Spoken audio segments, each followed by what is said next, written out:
Hello everyone. अब तक हमने एचटेट पीजीटी फिजिक्स 2014 के पेपर के 130 क्वेश्चन तक हमने कंप्लीट कर लिए हैं। आज हम डिस्कस करेंगे उसका क्वेश्चन नंबर 131। तो क्वेश्चन नंबर 131 हमारा क्या कहता है कि एक सरफेस है जिसका वर्क फंक्शन हमें दिया है। A surface has work function of 2.4 electron volt. Work function है 2.4 electron volt. The ratio of the kinetic energy of the fastest photoelectron emitted from the surface by the photon of energy 3 electron volt and 4 electron volt is। एक surface है, उसका work function है 2.4 electron volt. The ratio of the kinetic energy of the fastest photo electron emitted from the surface by the photon of energy, जो fastest वाला photo electron emit होगा surface से by the photon of energy 3 electron volt and 4 electron volt. तो वो देखना है हमें कि उसकी जो रेशियो होगी वो क्या होगी, जो फोटोन हमारा निकलेगा 3 इलेक्ट्रॉन वोल्ट वाला और 4 इलेक्ट्रॉन वोल्ट वाला। तो देखो क्या होगा, देखो काइनेटिक एनर्जी और क्या रिलेशन है उसका, एनर्जी और वर्क फंक्शन। हम मतलब जो फोटो इलेक्ट्रॉन मूव कर रहा है उसकी काइनेटिक एनर्जी क्या होती है, total energy. Kinetic energy plus में वर्क फंक्शन, तो काइनेटिक एनर्जी क्या होगी, माइनस W0। तो फर्स्ट पार्टिकल जो 3 इलेक्ट्रॉन वोल्ट एनर्जी से मूव कर रहा था उसकी एनर्जी कितनी होगी, 3 माइनस वर्क फंक्शन कितना 2.4, तो होगी 0.6 इलेक्ट्रॉन वोल्ट। सेकंड क्या है, काइनेटिक एनर्जी सेकंड के लिए, उसके लिए एनर्जी कितनी है 4 इलेक्ट्रॉन वोल्ट माइनस में वर्क फंक्शन 2.4, तो क्या आ जाएगा 1.6 इलेक्ट्रॉन वोल्ट। तो रेशियो देखो, kinetic energy of first particle, kinetic energy of second particle, तो वो आ जाएगी 3:8। तो यही क्वेश्चन था 131 क्वेश्चन कि हमें बताना है 3 इलेक्ट्रॉन वोल्ट और 4 इलेक्ट्रॉन वोल्ट पर क्या रेशियो आएगी, तो वो आ गई 3:8। अब हम करते हैं अपना नेक्स्ट क्वेश्चन 132 क्वेश्चन, जो कि क्या है, 1 mole of A di atomic gas is heated at constant volume. 1 मोल है डाई एटोमिक गैस का, वो हीट कर रखा है कॉन्स्टेंट वॉल्यूम पर। Therefore its temperature increase by 10 degree Celsius. तो उसका जो टेम्परेचर है वो इंक्रीज कर जाता है कितना, 10 डिग्री सेल्सियस से। Amount of heat added to the gas is, हमें क्या निकालना है कि उसको कितनी हीट ऐड करी है उसके अंदर, वो निकालना है। Amount of heat added to the gas is, तो देखो कैसे करना है। तो सबसे पहले तो हमें क्या दिया है, डाई एटोमिक गैस दिया है। तो डाई एटोमिक के लिए जो वैल्यू होती है CV की at constant volume, specific heat की जो वैल्यू होती है वो होती है फॉर डाई एटोमिक CV जो होता है 5/2R होता है। और जो वैल्यू होगी वो क्या होती है, du/dt होती है CV की। तो du की वैल्यू क्या हो जाएगी, CV/dt। हमें क्या निकालना है, u निकालना है। तो पुट कर दो वैल्यू, हम क्या पुट करेंगे, CV की 5/2R, dt कितना दे रखा है, टेम्परेचर का चेंज दिया है 10 डिग्री सेल्सियस, तो ये आ जाएगा 25R। तो बस यही दिया था, 1 मोल डाई एटोमिक गैस का हीट कर दिया, टेम्परेचर इंक्रीज कर गया, चेंज आ गया, अमाउंट ऑफ हीट निकालनी थी, अमाउंट ऑफ हीट हमारी आ गई। अगला है question number 133। For an ideal spring pendulum the time period is 2 second. Ideal spring pendulum के लिए जो टाइम पीरियड है वो क्या है, 2 सेकेंड है। आइडियल स्प्रिंग पेंडुलम के लिए टाइम पीरियड है 2 second. If the mass suspended from the spring is increase by 2 kg। If the mass suspended from the spring, अगर वो इंक्रीज कर जाए 2 kg से, this result in increase in time period by 1 second. तो उसकी वजह से जो टाइम पीरियड है वो कितना इंक्रीज कर जाएगा, time period increase by 1 second. The original value of mass suspended from the spring is, जो ओरिजिनल वैल्यू होगी उस मास की जो सस्पेंड कर रखा है फ्रॉम द स्प्रिंग वो कितनी होगी। For an ideal spring pendulum time period कितना होता है 2 सेकेंड का। If the mass suspended from the spring, ideal spring pendulum के लिए तो टाइम पीरियड की वैल्यू होगी 2 सेकेंड। अगर मास हम स्प्रिंग से जो अटैच है उसको इंक्रीज़ करके 2 kg और इंक्रीज़ कर दें तो this result in increase in time period, 1 second और बढ़ जाता है time period. Original value starting में मास कितना सस्पेंड था स्प्रिंग से वो हमें दिखाना है। तो देखो कैसे करना है। तो जो स्प्रिंग पेंडुलम का केस होता है ना उसके लिए टाइम पीरियड देखो क्या होता है। टाइम पीरियड होता है t is equal to 2π√m/k।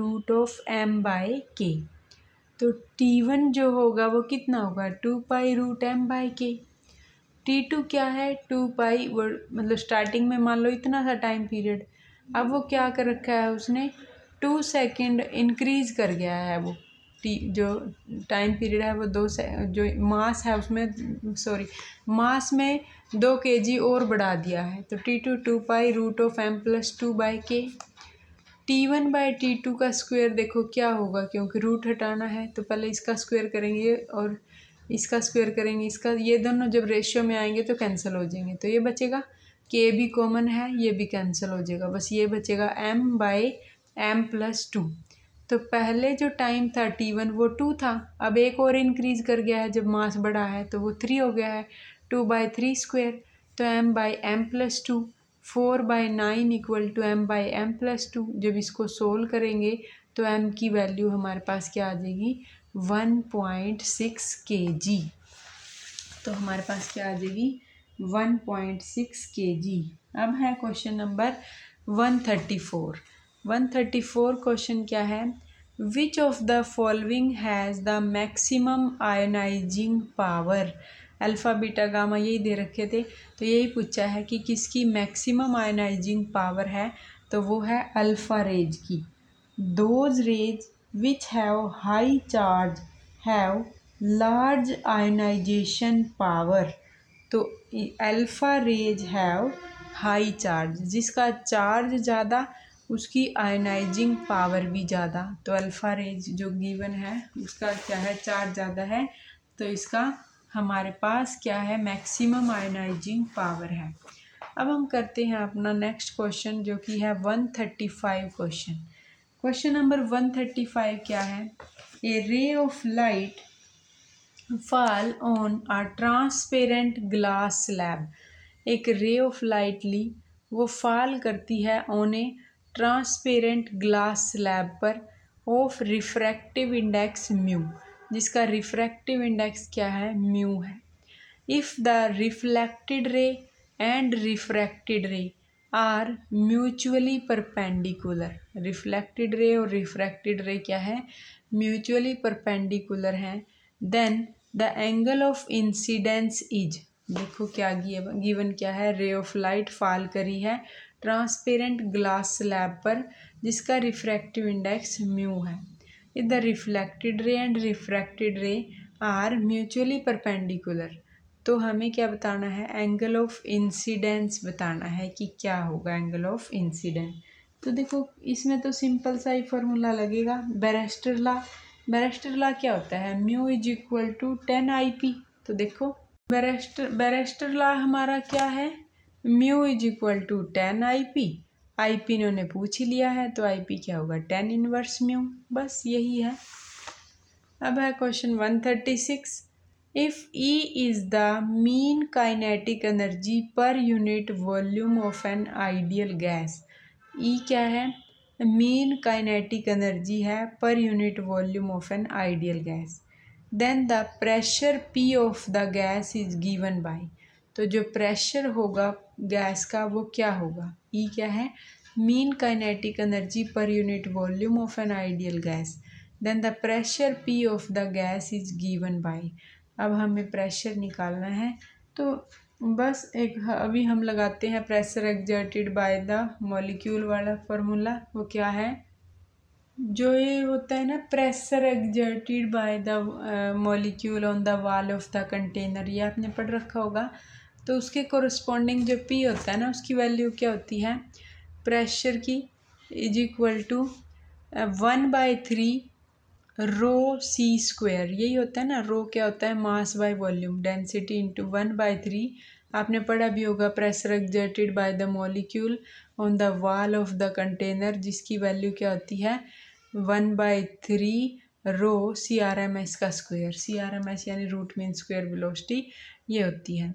अगर इसको मास और वॉल्यूम में लिखे डेंसिटी को, तो m 1/3 m/v CRMS का square, root mean square velocity है ये।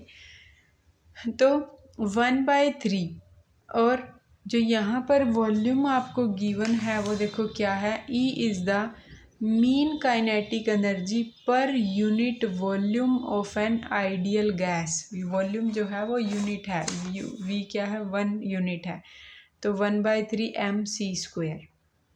इसको मैंने 2 से मल्टीप्लाई कर लिया, 2 से डिवाइड कर लिया, तो 2/3 1/2 mc²। ये आपको पता ही है, ये किसकी ये क्या होती है, एनर्जी की।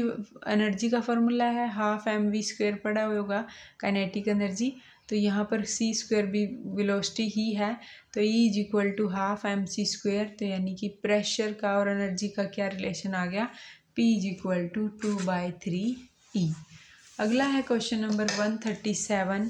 ए lift is going upward with g/2 acceleration. एक लिफ्ट है वो अपवर्ड की तरफ जा रही है g/2 एक्सेलरेशन के साथ। The apparent weight of person having mass 60 kg standing in the lift will be. Apparent wait देखना है, apparent weight of person having mass 60 kg standing in the lift will be. एक lift है going upward with g/2 acceleration के साथ, apparent weight of person having mass 60 kg। जो apparent wait है person का जिसका मास कितना है 60 kg है, standing in the lift will be.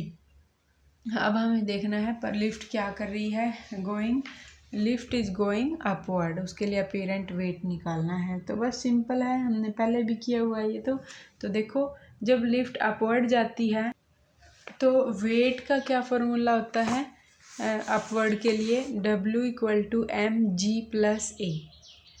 m weight कितना, मास कितना है 60, g+a एक्सेलरेशन कितनी देर इंक्रीज करेगी g/2 से, गिवन है ना। देख लो आप वो क्या कर रही है अपवर्ड, वो g/2 एक्सेलरेशन से जा रही है, तो g/2, तो ये आ जाएगा टोटल जब सॉल्व करेंगे 90 g न्यूटन। तो इसको अगर हम वेट में लिखें, वेट mg होता है, तो क्या हो जाएगा, वेट जो है 90 kg वेट हो जाएगा। अब हम करते हैं क्वेश्चन नंबर 138। 138 क्वेश्चन क्या है, N increase of 0.1% in the length of a wire of cross section 10⁻⁻6 metre square.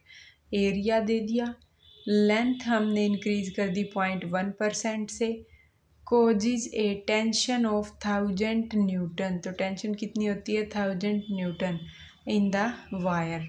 The Young modulus of the material of the wire is, तो हमें क्या निकालना है, यंग मॉडुलस निकालना है मटेरियल ऑफ द वायर का। An increase of 0.1% in the length of wire of cross section 10⁻⁻6 metre square, तो tension 1000 Newton की। The Young modulus of the material of the wire is, तो देखो young modulus कितना होगा, strain कितना है, strain देखो कितना है, इंक्रीज किया है 0.1% से, एरिया जो है वो कितना है 10⁻⁻6। तो अब देखो हम पहले स्ट्रेस और स्ट्रेन दोनों देखते हैं, फिर यंग मॉडुलस निकाल लेंगे।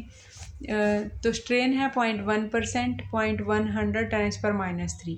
स्ट्रेस कितना है, वो है force per unit area, area है 10⁻⁻6, स्ट्रेस फोर्स है 1000, तो 10⁹ तो young modulus stress by strain, तो बस पुट कर दिया हमने, और हमारे पास क्या आ गया जो है Young modulus of the material of the wire. Next है क्वेश्चन नंबर 139।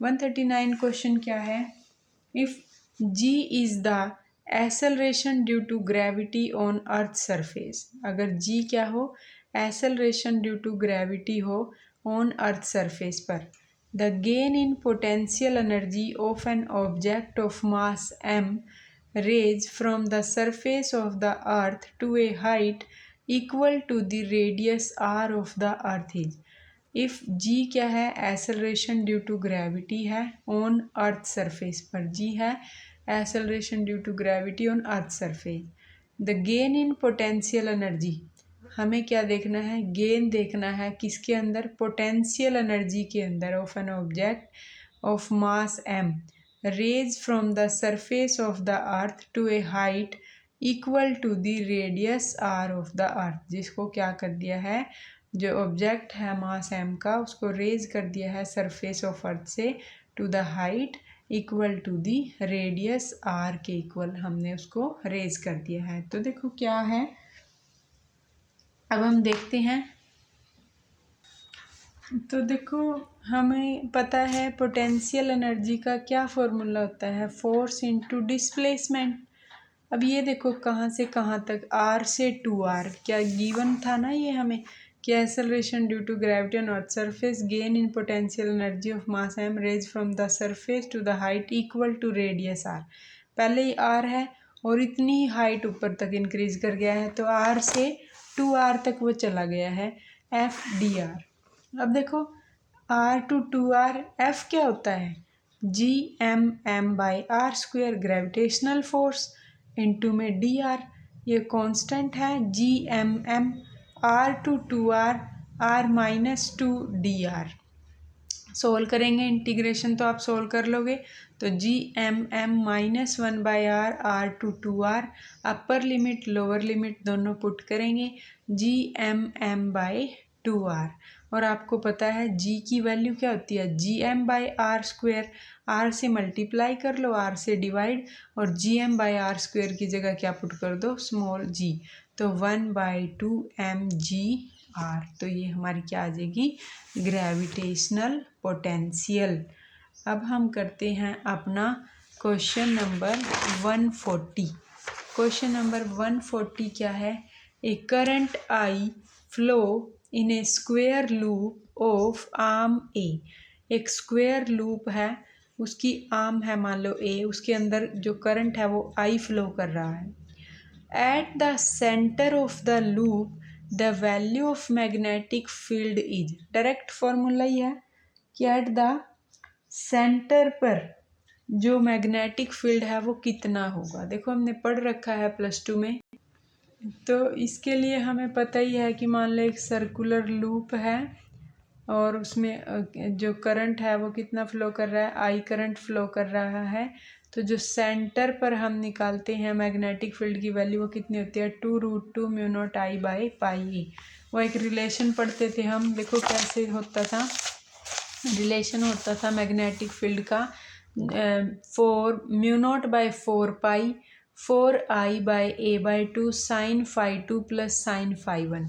अब ये जो है स्क्वायर लूप, इसमें एंगल जो है वो कितने हैं, देखो 4 है, यहाँ नीचे है a/2, तो कैंसिल होके 2 म्यू0 I by pi a, angle जो थे वो साइन 45 साइन 45, 2 म्यू0 I बाई पाई ए, 1/√2, तो कितना हो जाएगा 2√2 म्यू0 I बाई पाई ए। तो ये वैल्यू याद रखनी है आपको, स्टैंडर्ड 2√2 म्यू0 I बाई पाई ए, किसके, स्क्वायर लूप के सेंटर पर मैग्नेटिक फील्ड। अब बस सिर्फ 10 क्वेश्चन बच गए हैं, इनको हम अपनी अगली वीडियो में कर लेंगे। Thank you.